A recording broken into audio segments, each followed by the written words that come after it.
안녕하십니까. 9월 29일 유튜브 영상 제작을 시작하겠습니다. 먼저 잔고부터 살펴보겠습니다. 오늘 잔고는 655만원입니다. 해서 플러스 14만원입니다. 3일 동안 휴마시스에 물려가지고 엄청난 손실을 봤었는데요. 드디어 수익으로 전환시켰습니다. 손실의 그 흐름을 끊고 수익 전환했고요. 이제 9월이 내일 하루 남았는데 그 잘하면 거의 본전선까지 회복할 수도 있지 않을까 하는 기대를 살짝 가져봅니다. 그건 좀 욕심인 것 같고요. 한 마이너스 한 30만원 선 정도에서 끝내는 것이 좋지 않을까 개인적으로 그렇게 생각을 합니다. 그냥 뭐 개인적으로 그 최근 흐름에 대한 그 제가 했던 거를 정리를 해보면 크게 한번 먹어보려고 좀 승부를 걸었었고요. 생각과는 다르게 다른 방향으로 흘러가 버리는 바람에 3일 동안 거의 한 130만원, 한 140만원 정도 날린 것 같아요. 근데 그럼에도 불구하고 9월달에 그렇게 심한 손실이 안 난 것은 9월 초반에 수익을 많이 올려놨기 때문에 그래서 그랬지 않나 싶고, 그 포커 쪽의 예를 제가 많이 드는데요. 굳이 이제 포커를 예를 들자면 그 게임을 계속 하다 보면 뭐 에이스 석장이 들어왔다거나 이럴 때 이건 진짜 일생일대에 이렇게 들어올 가능성이 잘 없는 아주 좋은 표가 들어왔죠. 그럴 때 이제 최대한 배팅을 키웁니다. 그 레이스를 해가지고 판을 계속 판돈을 키우죠. 최대한 키워가지고 이제 중요한 건 거기서 뭐 에이스가 붙든지 아니면 다른 그 원표가 붙어줘야 이게 풀하우스라도 돼야, 에이스 풀하우스면 이제 거의 확률적으로 포커 바로 미치기 때문에 먹을 확률이 높아지니까요. 뜨면 이제 그 키워놓은 판을 다 그냥 먹게 되니까 그 아주 큰 수익을 올릴 수 있는 상황인데, 마지막까지 가서 확률적으로 분명히 이제 그 풀하우스 정도는 나오지 않을까 하고 배팅을 쳤는데 패가 안 붙어가지고 그냥 에이스 3봉으로 끝나버린 그런 상황. 근데 상대방은 뭐 그림을 맞춘다거나 해가지고 플러시라든가 뭐 스트레이트 이렇게 맞아버리면 전세가 역전되죠. 그래서 그런 식으로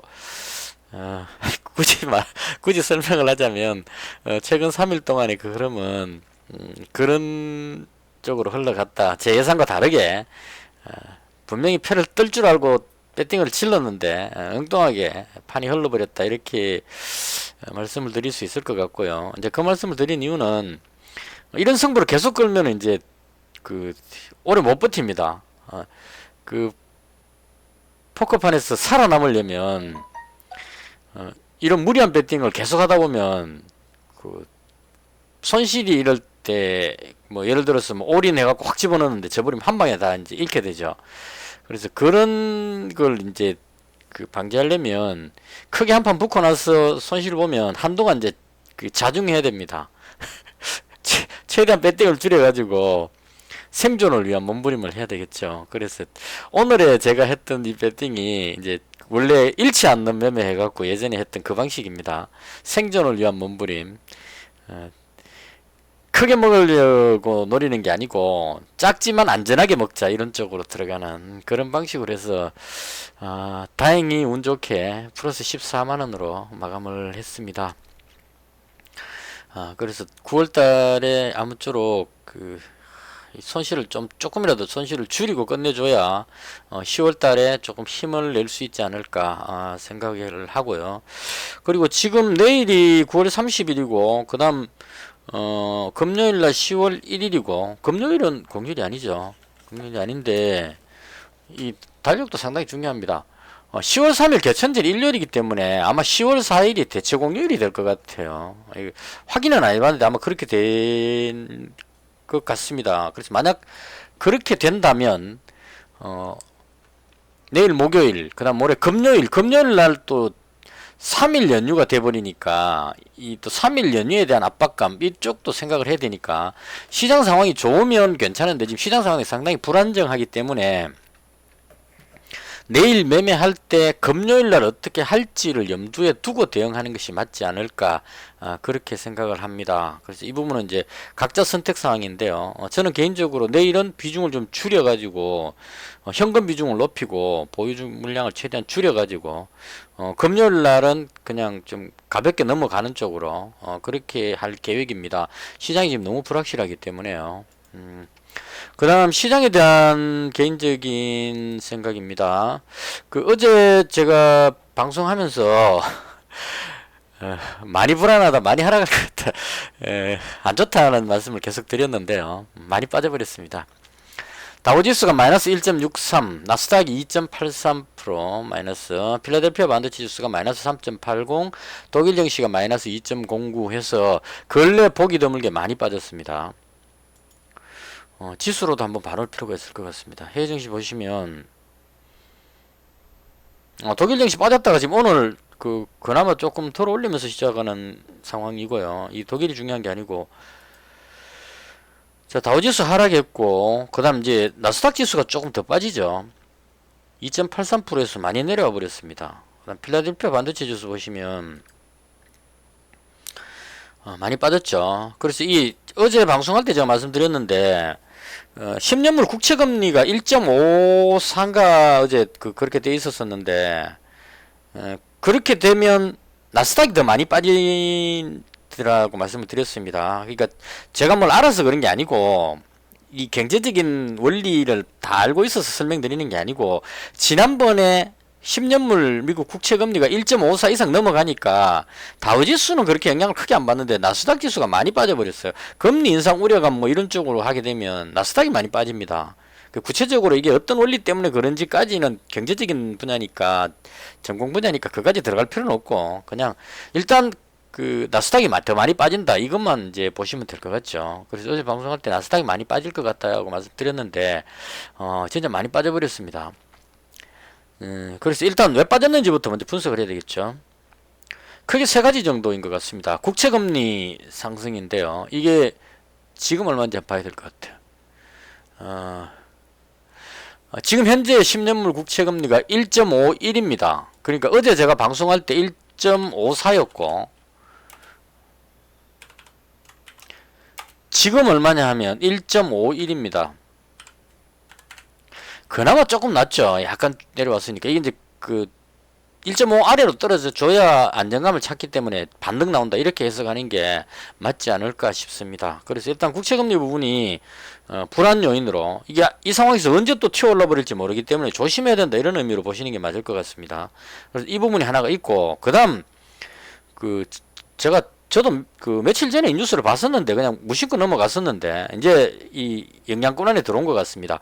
정치적 불확실성이라고 표현하는데요. 연방정부의 디폴트 우려감 이게 또 등장했습니다.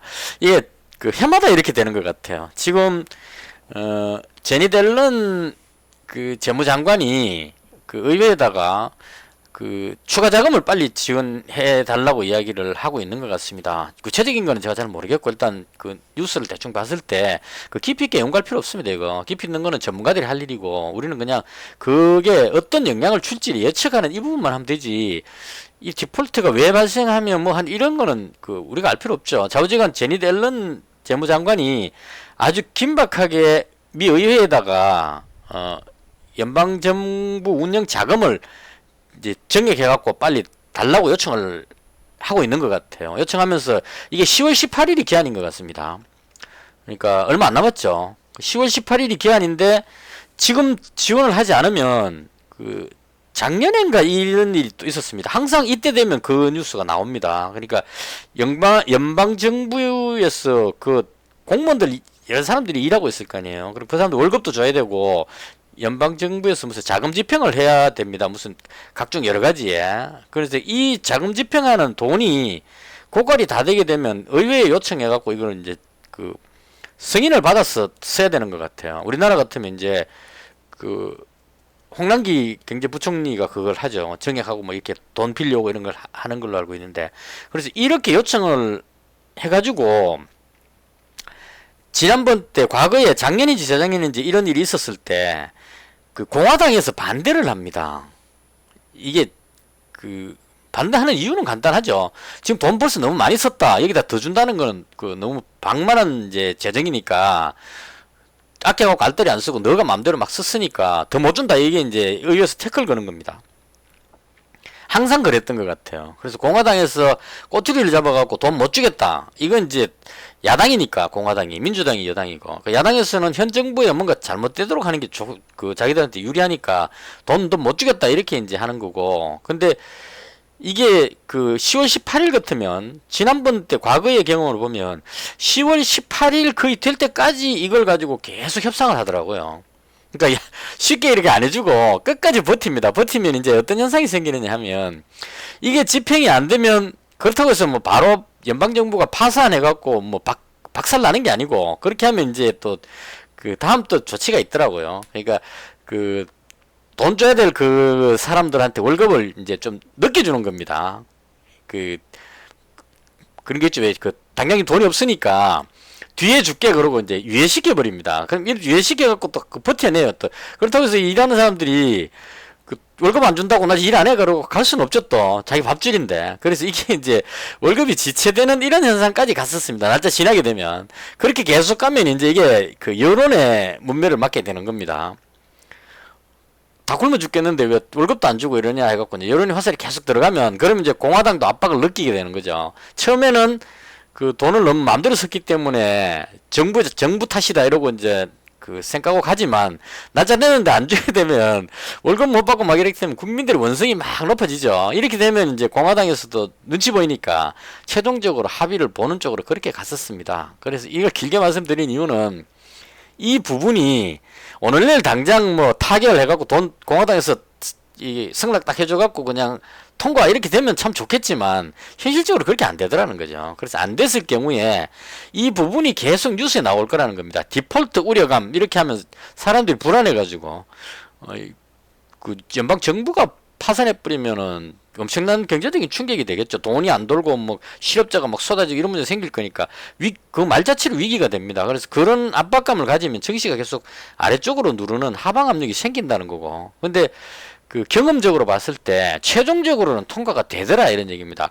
돈이 없어갖고 망하는 것 같으면 그 국가가 채무가 너무 많아가지고 우리나라처럼 IMF 이래갖고 파산하는 그 경우 같으면 심각하지만 미국에 돈이 있는데 그 의회 통과를 못 시켜가지고 돈이 없어서 파산하는 경우는 제가 봤을 때는 없다고 봅니다. 그렇게 하면 파산하기 전에 공화당 의원들 다 맞아 죽겠죠. 그래서 최종적으로는 통과된다 이게 맞는 것 같습니다. 그래서 이 부분은 제가 생각하기에는 악재로 작용은 하지만 악재로 작용하고 나서 최종적으로 이 날짜가 다가오면 최종적으로는 통과되더라. 그래서 만약 이 날짜가 다가오는데 이 부분으로 인해서 디폴트 우려로 해서 많이 빠진다면 그 이 날짜가 다가갈수록 매수 타이밍이 될 수 있다 이런 얘기입니다. 그래서 이건 이제 좀 더 지켜볼 문제인데 현재로 봤을 때는 이런 부분들이 이제 언급이 되기 시작했다. 제니 델런 재무장관이 급하다고 자꾸 요청을 하니까 왠지 불안하죠. 이 사람들 보기에. 현재 그런 상황이다. 이렇게 보시면 될 것 같고. 그 다음 세 번째 악재가 뭐였냐면 흥다그룹이 오늘 그 500억 채권 이자 지급일이었답니다. 그래서 이게 계속 아직까지 흥다그룹이 얼마였죠? 350조 지금 부채기 때문에 이 350조를 어떻게든 그 해결을 해야 됩니다.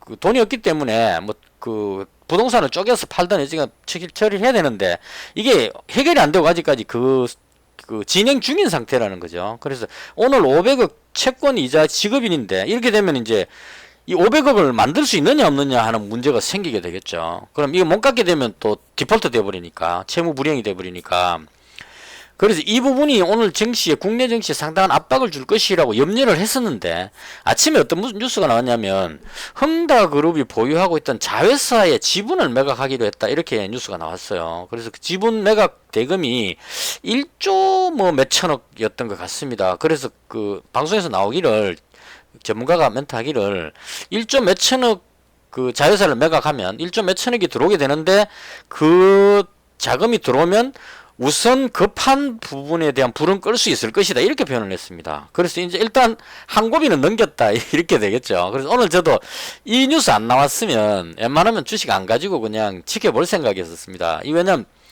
가뜩이나 불안한데 미증시도 하락해놨는데 여기서 흥다그룹 뭐 채권 이자 지급을 못했다 뭐 이래가지고 또 중국 증시가 출렁해버리면 폭락해버릴 위험성이 있다는 얘기죠. 근데 아침에 다행히 아침부터 1조 몇천억 자회사 매각 뭐 이렇게 해가지고 유동성을 우선 급한 불은 끄게 됐다. 이 뉴스 딱 들리길래 아 그러면 괜찮아졌다. 그럼 이제 다시 정리해보면 국채금리 상승은 이미 한번 빠졌는 부분에서 반영이 됐다고 치고 그 다음 연방정부 디폴트 부분은 이건 시간이 지나면 최종적으로 뭐 공화당하고 계속 그 의회에서 싸우겠지만 최종적으로는 과거 경험을 봤을 때 통과가 됐었습니다. 그래서 지나면 해결될 것이다 이렇게 보면 되고 흥다그룹은 우선 넘겼으니까 뒤에 가서 어떻게 될더라도 오늘 내일은 괜찮다 이런 관점으로 보면 오늘은 그렇게 심각한 날이 아니었다 이렇게 해석할 수 있을 겁니다. 그래서 보시면 미증시가 지금 많이 빠졌기 때문에 이 부분은 영향을 분명히 주죠. 나스닥이 이만큼 빠져버렸기 때문에.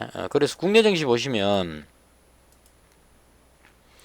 갭으로 떨어졌는데요. 여기서 이제 그 중요했다고 봅니다. 갭으로 떨어졌는데 이게 위로 들어 올리느냐 아니면 여기서 추가로 더 빠지느냐 하는 부분입니다. 여기서 만약 더 빠진다면 아주 심각한 흐름으로 갈 수 있는 상황이었죠. 여기서 아래쪽으로 내려간다면 여기까지 봐야 되기 때문에 되게 심각해져 버립니다. 근데 다행히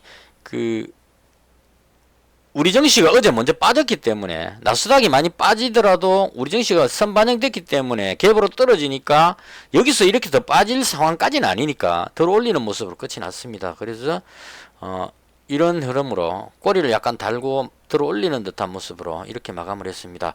그래서 이렇게 해놓고 보면 아직 해결은 안 됐다는 얘기입니다. 이게 해결된 것 같으면 이렇게 땡겨 올려서 보합권까지 땡겨 올리겠죠. 근데 아직까지 여기 걸쳐있기 때문에 좀 지켜봐야 된다 이런 의미로 해석하면 될 것 같고요. 지금 그러고 그 장중에 미국 선물지수가 지금 플러스 한 0.8 정도로 나오고 있습니다. 상당히 높게 나오고 있습니다. 그러니까 어제 너무 많이 빠졌다 이거죠. 어제 악재라고 생각하고 빠졌던 부분이 좀 완화되고 있으니까 곰곰이 생각해보면 또 실제로 큰 악재가 아니다 이렇게 돼버릴 수도 있습니다. 정치적 불확실성 이거는 어차피 공화당에서 지금 그냥 태클 걸고 있는 건데 최종적으로는 통과될 것이다 이렇게 봐버리면 흥다그룹이 위기를 우선 급한 불은 껐다 이렇게 하면은 어제 너무 많이 빠진 것이 아닌가 이렇게 생각할 수 있다는 얘기죠. 그런 관점으로 미국 선물지수가 올라가니까 국내 증시가 그나마 안정을 찾을 수 있었다 이렇게 보면 될 것 같습니다. 코스피 지수 한번 볼까요? 마찬가지 갭으로 떴다가 어느 정도 다행입니다. 이게 꼬리를 단 부분은. 그래서 개인적으로 봤을 때 지금 나온 재료들은 시장에 반영이 됐다고 봐야 되기 때문에 여기서 이렇게 바로 떨어지는 것보다는 내일 그래도 올라가기 상당히 어려운 게 내일이 목요일이고 그 다음에 금요일이죠. 그래서 금요일 되면 뒤로 밀릴 가능성이 있기 때문에 내일도 쉽게 많이 들어 올리지는 못할 겁니다. 그래서 대충 뭐 제가 느낌으로 봤을 때 이 정도 선 쪽을 지키지 않을까, 이 라인 정도를 지키려고 노력하지 않을까. 내려갔다 올라갔다 하면서 대충 한 이 정도 올라가더라도 금요일날 또 맞고 떨어지기 때문에 내일도 많이 못 끌어올릴 겁니다. 그래서 대충 불안은 하지만 급락하는 부분은 멈췄다 이런 정도로 정리를 하겠습니다. 뭐 잘 맞지도 않으니까요. 그냥 참고만 하시면 되겠습니다. 그리고 좀 즐거운 마음으로 하는 것이 좋다 개인적으로 그렇게 생각합니다. 어제 방송할 때도 말씀드렸는데 요즘은 이 주식 투자하면서 그렇게 심각하게 하지 않습니다. 그냥 막 어떤 종목 매매 막 하다가 이 뭐 흐름이 너무 왔다 갔다 하고 스트레스가 좀 쌓이면 그냥 팔아버립니다. 아이 귀찮다 너가 먹어라 그러고 팔아보고 그냥 관심 종목에서 지워버립니다. 에이 뭐 지저분하게 움직이는 거 버려 이러고 그 정도로 이 스트레스 받는 것보다는 조금을 먹더라도 즐겁게 하자 이런 게 지금 현재 제 주관이라서 그런 식으로 좀 가볍게 가고 있다 이렇게 말씀을 드리겠습니다. 자 오늘 장중의 특징주인데요. 일단 제가 했던 것부터 먼저 말씀을 드리겠습니다. 어제 제가 말씀드릴 때 슈마시스하고 그 다음 DSR이라는 종목하고 그 다음 MH 에탄올하고 경남스틸 이렇게 괜찮다고 말씀을 드렸거든요. 근데 이 중에서 경남스틸은 그 어제 너무 많이 올라왔어요. 얘가 대장인 건 맞는데 홍준표 관련주에 얘가 대장은 맞는데 어제 너무 많이 혼자서 올라와 버렸기 때문에 다른 종목 보시면 다 뒤로 쳐져 갖고 지금 고점 대비 이만큼 내려와 있는 여기 위치에 있고 지금 보시면 다 그렇습니다. 다 내려와 있죠. 지금 다 내려와 있습니다. 한국선제도 지금 내려와 있고 이 걸려 있는데 경남스틸만 지금 대장이기 때문에 고점까지 올라가고 이제 끝이 났거든요. 그래서 얘가 대장인 것은 맞는 것 같습니다. 대장을 인정을 해주고 싶은데 문제는 단기간에 너무 많이 올라왔기 때문에 여기서 혼자서 그냥 계속 갈 수는 없죠. 뒤에 애들 따라와야 되니까. 그래서 뒤에 있는 애들 따라오는지 안 따라오는지 지켜보자 그러고 이제 오늘 얘가 움직였다 이렇게 보시면 될 것 같아요. 확 끌어올리니까 눌러버리죠 계속. 그래서 이런 식으로 해서 이제 움직였고 요건 하루 이틀 정도 더 그렇게 가지 않을까 개인적으로 생각합니다. 그래서 최종적으로는 경남스틸이 어느 정도 이 강하게 올라간 부분이 어느 정도 조금 그 물량 정리가 좀 되고 나면 재차 상승을 하지 않겠냐 생각을 하는데 현재로서는 단기적으로 너무 올라왔기 때문에 조금 지켜봤으면 좋겠다 이런 관점으로 경남스틸은 매매를 하지 않았습니다. 그리고 어제 제가 그 DSR 100만원치 가지고 있었는데요. 오늘 DSR을 계속 매매를 했습니다. 제가 그 수익 올린 부분이 이제 DSR 때문에 그렇습니다. 이게 왜 얘를 제가 주의 깊게 봤느냐 하면 DSR이 그 남양홍씨입니다. 이거 그 뭐죠? 홍준표 의원이 남양홍씨랍니다. 그 족보가. 근데 DSR 보시면 이 DSR 제강이 지금 대주주죠. 근데 DSR 제강을 보시면 이게 한 달이 걸쳐야 되는데 홍하정씨인데 이 대표이사 홍하정씨 홍씨가 이제 남양홍씨라고 합니다. 그래서 DSR 제강이 그 실제로 남양홍씨에서 이제 혹시 그 홍준표 의원 종친이죠. 같은 족보. 그 관점으로서 대장으로 볼 수가 있는데 저는 왜 DSR을 주목해서 보느냐 하면 DSR 제강은 보시면 유동 물량도 600만 주 뭐 많지 않고 다 좋습니다. 다 좋은데 실적 보면 이게 적자가 난단 말이에요. 제가 저는 테마주를 하더라도 물론 테마주는 실적과 무관하게 그냥 그 연결만 잘 되면 날아가는 게 원칙이긴 한데 요즘은 이 세력들도 그 너무 터무니없이 말도 안 되는데 막 그냥 실적도 안 좋은데 막 끌어올리는 거는 조금 부담스러워하는 것 같아요. 그래서 실적이 지금 마이너스 나고 있기 때문에 물론 이 종목밖에 없다면 얘를 했겠지만 DSR이 있거든요. 근데 얘는 실적이 좋게 잘 나옵니다 지금.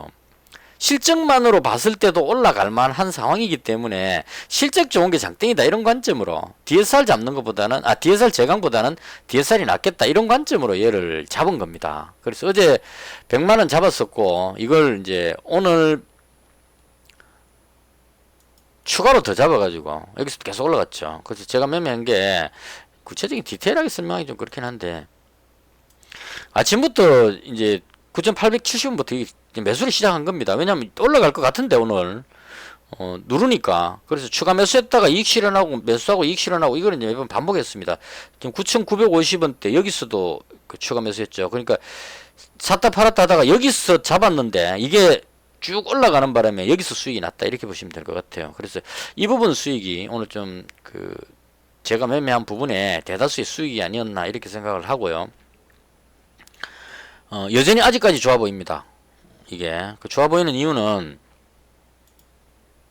DSR이라는 종목이 유동 물량이 지금 500만 주밖에 안 됩니다. 그래서 땡겨 올리고 싶으면 마음대로 쉽게 땡겨 올릴 수 있다는 얘기죠. 그래서 이 부분 하고 경남스틸이 대장이긴 하지만 너무 많이 올라왔기 때문에 얘가 좀 쉰다면 그 다음 후발주가 올라가지 않겠느냐 이런 관점으로 그 DSR 여전히 아직까지 좀 더 올라갈 여력이 있지 않겠냐 이렇게 생각을 합니다. 그리고 오늘 추가로 잡았던 게 그 종가에 한국선제 잡았습니다. 이거 시간의 거래에서 11,200원에 잡았습니다.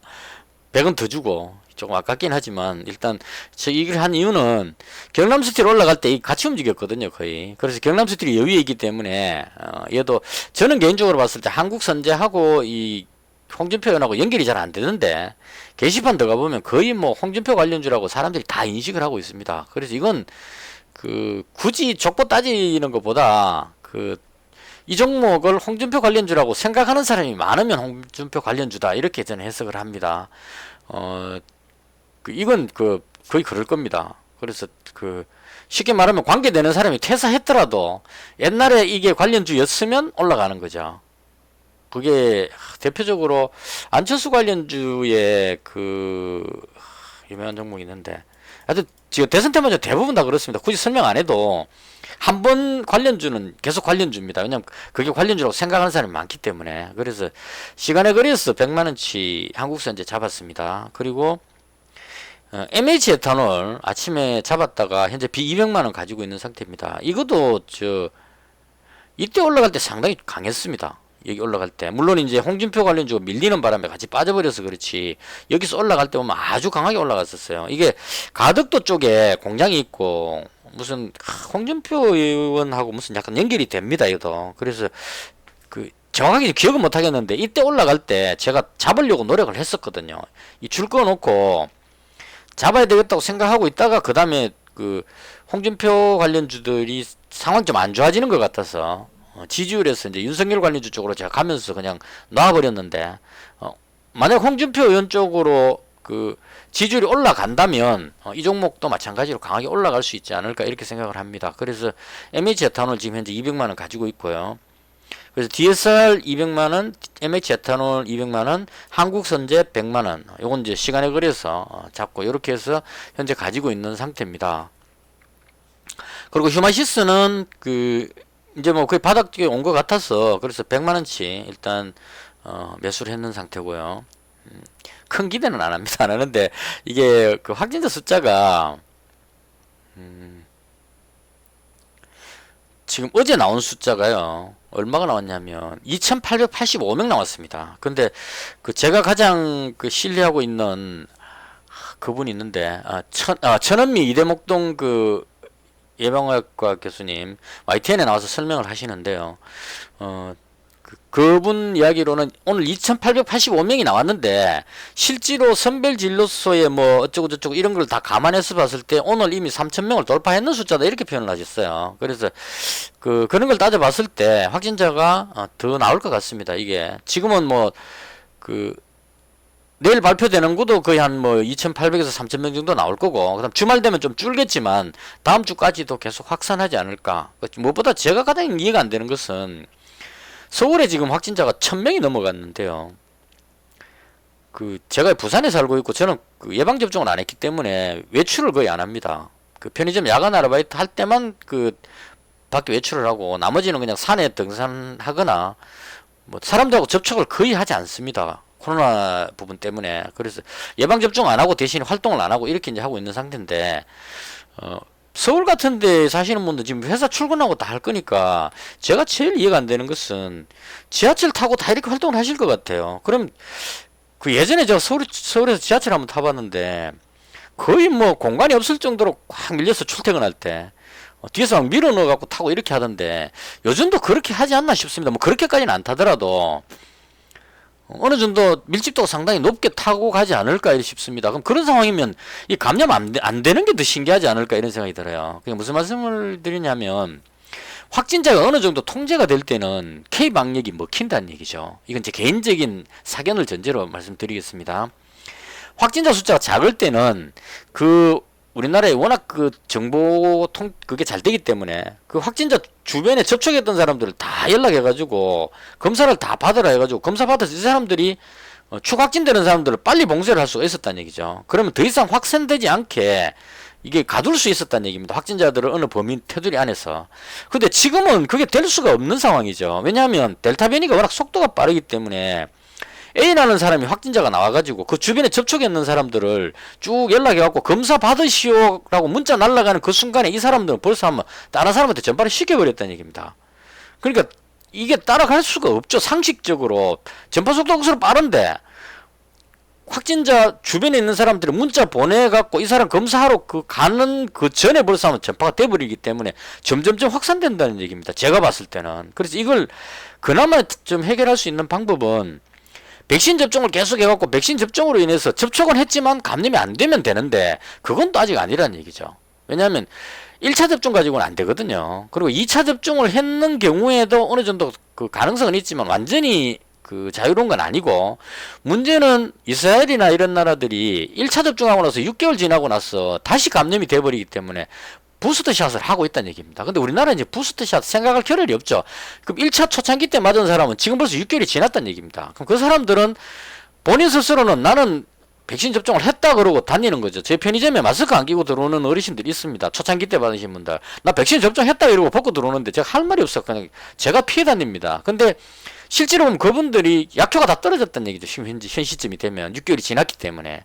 이런 상황인데 우리나라 입장에서는 백신 접종이 늦다 보니까 그런 거 저런 거 따질 상황이 아니니까 그냥 2차 접종했으면 했는 걸로 간주하고 막 하고 이렇게 하고 있는 상태다 이래 봅니다. 그래서 제가 봤을 때 당분간은 확진자가 더 늘어날 것 같다라고 생각을 하고 현재 이마시스를 가지고 있습니다. 근데 시장의 반응은 백신 접종 계속 하고 있으니까 이제 뭐 약도 그 백신도 많이 공급되고 했으니까 이 접종하면 코로나가 종식된다 이런 분위기로 지금 가고 있는 것 같습니다. 근데 제가 봤을 때는 한 번 더 오지 않을까 싶고, 그렇더라도 시장이 지금 워낙 뭐 이 휴먼시스 참 뛰어가지고 무리하고 싶지는 않습니다. 그래서 100만원치만 잡았다 이렇게 말씀을 드리겠습니다. 그리고 오늘 뭐 자동차 관련주 중에 세원하고 그다음 우신 시스템하고 이쪽에서 뭔가 또 뉴스가 터졌던 것 같은데 그냥 무시했습니다. 이게 제가 익숙치 않은 거는 지금 시장이 워낙 혼란스럽기 때문에 익숙하지 않은 부분은 괜히 들어갔다가 그 시장 꺾이면 대응이 안 될 것 같아서 포기를 했고요. 그래서 이제 가장 그 많이 익숙한 부분 그쪽으로 해서 봤을 때 시장 현장이 상당히 불안전하니까 정치 테마주가 가장 좋지 않을까 이런 관점으로 해서 지금 홍준표 관련주 쪽으로 현재 집중해서 매수를 하고 있는 그런 상태입니다. 이게 홍준표 관련주는 일단 경남스틸이 대장으로 움직였고요. 그 다음 MH 에탄올, DSR, 그리고 DSR 제강, 이 DSR 제강은 DSR하고 같이 움직이니까 제가 봤을 때는 DSR이 좀 더 가볍게 실적도 괜찮고 더 맞는 것 같아서 이 둘 중에 하자면 저는 DSR을 잡았습니다. 그 다음 한국선제도 이 초창기 때 올라갈 때 그 경남스틸하고 같이 움직였기 때문에 이 종목도 사람들이 인식이 홍준표 의원 지지율만 올라가면 얘는 올라간다고 생각을 다 하고 있기 때문에 매수세가 들어온다 이런 얘기입니다. 그 구체적으로 이 한국선제하고 홍준표 의원하고 어떤 관계가 있느냐 이 족보 따질 필요가 없다는 얘기입니다. 사람들이 그걸 인식하고 있으면 족하다 이렇게 보시면 될 것 같아요. 그 다음 휴맥스홀딩스 얘는 조금 약한 느낌이고 3일이라는 종목은 연관성은 상당히 높다고 봅니다. 제가 뭐 홍준표 의원 대변인도 아닌데 이거 굳이 이렇게 해야 되나 모르겠는데 예전에 제가 저걸 했었어요. 홍준표 관련주 분석했었는데 이 3일이라는 종목이 지난 19대 대선 때 총괄 본부장을 역임했던 그 얘기입니다. 강스코 전 의원이 고문으로 있답니다, 회사에. 그리고 강스코 고문의 아버지가 이 3.1그룹 창업자랍니다. 그러니까 족보로 봤을 때는 얘가 가장 연관성이 높아요, 3.1이. 왜냐면 지난 대선 때 총괄 선대본부장을 했으니까 특히나 홍준표 의원 같이 주변 인맥 이런 쪽이 약한 지지세가 약한 부분에서는 상당한 역할을 하겠죠. 그래서 그런 관점을 했을 때 상당히 좋은데 제가 얘 3일을 왜 못 들어가냐면 이게 유동 물량도 뭐 괜찮은데 실적이 적자나고 있었어. 그래서 지금 못 들어갔습니다. 이 적자만 아니면 해보겠는데 실적이 적자라서. 근데 연관성 면에서는 높기 때문에 지금 별로 안 빠지고 있죠. 언제든지 땡겨 올리겠다 이런 생각을 하고 있기 때문에 하고 있는데, 개인적으로 봤을 때 아무리 연관성이 높더라도 저는 실적이 안 나오면 일단 꺼리는 입장이라서 그래서 이제 포기를 했고, 일단 이런 종목들이 탁 튀어 올라갈 수 있다 이런 걸 이제 말씀을 드리는 겁니다. 그래서 이런 종목들이 내일장에도 괜찮지 않을까라고 생각을 하고 있고요. 그럼 왜 홍준표 의원을 더 좋게 보느냐 하는 부분인데요. 보시면 오늘 그 종목 중에 윤석열 후보 관련주가 하락했죠.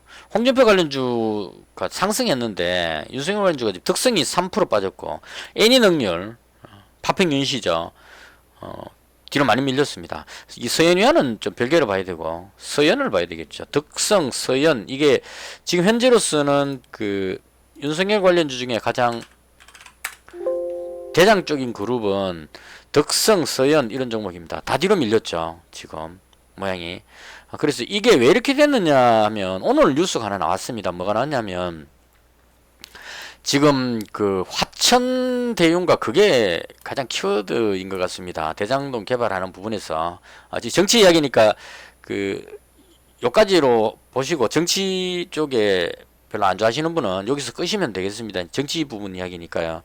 화천대유 부분에서 지금 그 문제가 상당히 심각하게 발생돼 가지고 이게 점점 확산하는 분위기입니다. 그러니까 그 처음 출발은 이재명 지사가 성남시장 시절에 그 대장동인지 뭔지 개발하는데 그게 화천대유인지 뭔지가 이제 해갖고 했는데 걔들이 그 그룹 단체가 수익을 어마어마하게 몇천억대를 벌었답니다. 그게 몇천억 넣어갖고 몇천억 번 게 아니고 몇백억 넣었는데 몇천억을 벌어버리니까 어마어마한 수익이 나와버린 겁니다. 그래서 이렇게 수익을 올리는 이걸 왜 이렇게 방치했느냐 해가지고 이재명 지사를 공격하는 게 이제 처음 출발이었는데 하다 보니까 이게 자꾸 일이 이상하게 흘러가는 겁니다. 국민의힘 쪽에 있는 곽상도 의원인가 그분 아들이 그 회사에 입사했다가 퇴사를 했는데 퇴직금을 50억을 받았다 이렇게 나오는 겁니다.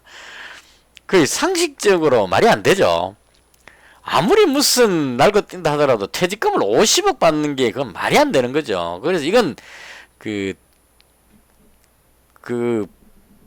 곽상도 의원이 이제 국회의원이니까 그쪽으로 연결해가지고 그냥 돈 주면 뇌물이니까 아들 쪽으로 해가지고 퇴직금 어쩌고 해가지고 명목으로 해가지고 거기다가 50억을 주었다 이렇게 보는 게 합리적인 의심일 겁니다. 그래서 결과적으로 국민의힘 쪽에 있는 의원들이 돈을 받아 먹었다가 돼버린 겁니다. 그러니까 그러고 나서 이제 쭉 계속 그 고구마 줄기처럼 하나 당기니까 옆에 줄줄줄 이제 땡겨 나오는 겁니다. 땡겨나오는데 조사해보니까 이게 한쪽에만 있는 게 아니고 여야를 막론하고 지금 막 엮여서 나오는 것 같아요. 그래서 제가 개인적으로 추측해보면 이 박근혜 정부 시절에 그 이재명 성남지사가 그 재임하면서 성남시에서 발생된 일이니까 이게 화천대유라는 곳에 거기 무슨 그 판사 출신도 있고 이 법률계에 있는 사람도 억수 높은 사람들이 거기 많이 들어가 있다고 합니다. 그래서 이게 들어갈 이유가 없는데 왜 들어갔냐 보니까 어떤 그 로비를 하거나 법적인 문제를 해결하는 이런 쪽의 전문가들을 모아가지고 뻥튀기해서 한탕 해먹었다 이런 얘기죠. 그래서 결과적으로 이 부분은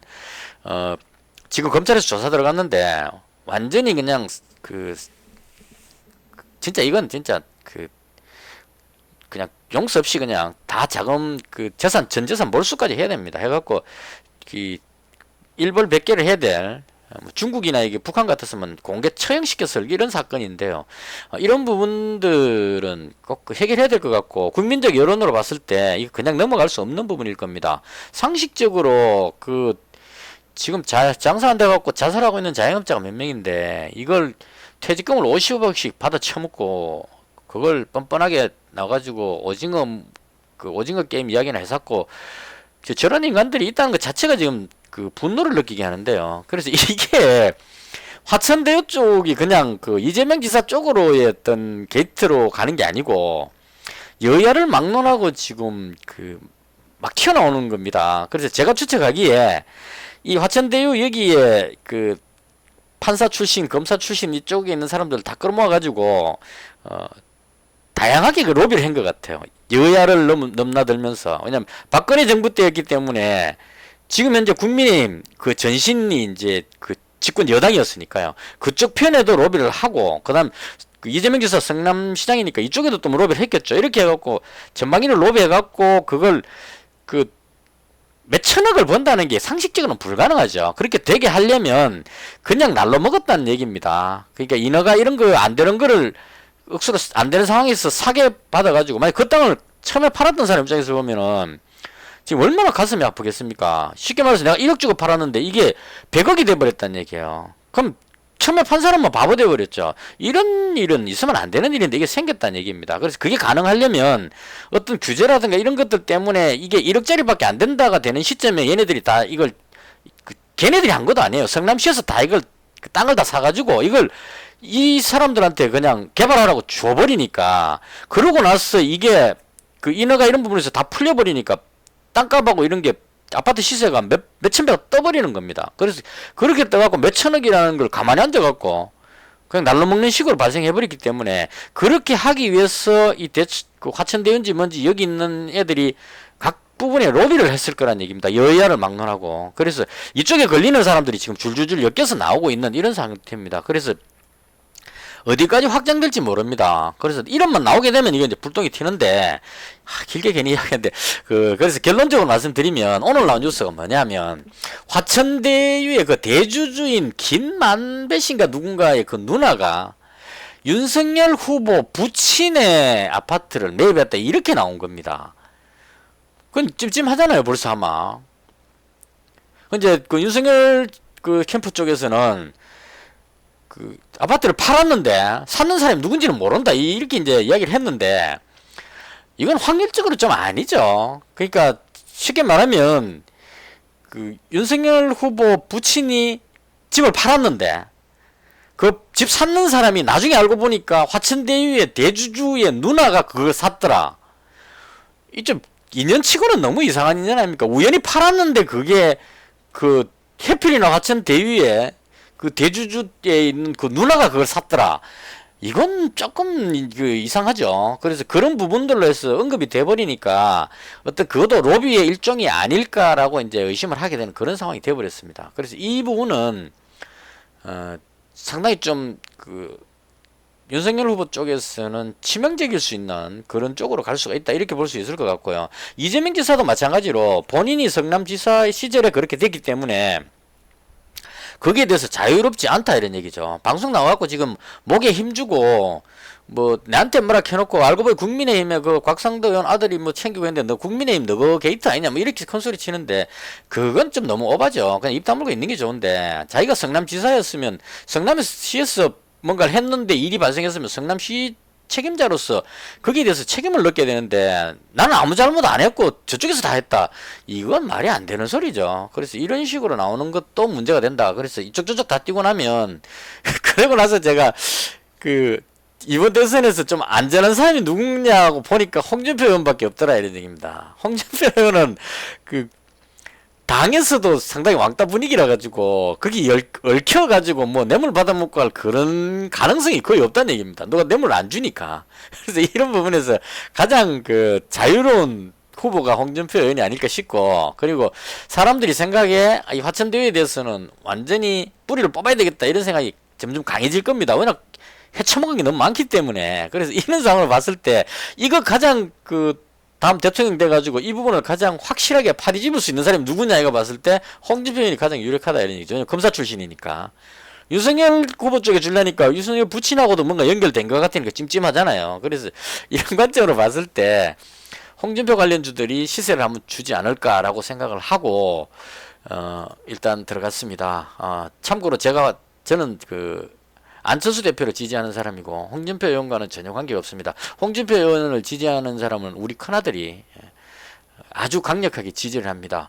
2030 남성들이 지지한다는 게 난 실감하고 있는 게 저희 아들이 그 20대 후반입니다. 그래서 아주 열렬하게 제가 그 안철수 대표하고 홍준표, 윤석열 이렇게 갖고 논쟁을 했었는데 그 확고하게 그냥 강력한 믿음을 갖고 있는, 그래서 무조건 찍으러 가겠다 이런 그 열의를 보이고 있습니다. 그래서 그런 관점으로 봤을 때 홍준표 의원이 현재로서는 가장 유망하지 않을까 싶어서 이렇게 종목을 매수를 했습니다. 근데 이게 또 언제 바뀔지 모르죠. 상황이 바뀌면 또 바뀌습니다. 근데 현재로 봤을 때는 홍준표 의원이 가장 좋지 않을까.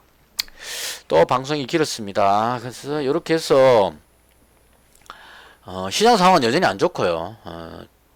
그렇더라도 위험 관리하면서 또 완전히 쉴 수는 없으니까 오늘 뭐 갭으로 떨어졌어요. 양봉으로 들어올렸으니까 여기서 또 갭으로 떨어지기는 좀 그렇죠, 자리가. 그래서 대충 이 정도 선에서 횡보해서 상승하려고 시도를 하지 않겠느냐 이런 관점으로 보고 종목 쪽에 집중해서 그렇게 매수를 했습니다. 이것을 해서 오늘 제가 봤던 시장에 대한 설명을 모두 마치겠습니다. 시청해 주셔서 대단히 감사합니다. 마치겠습니다.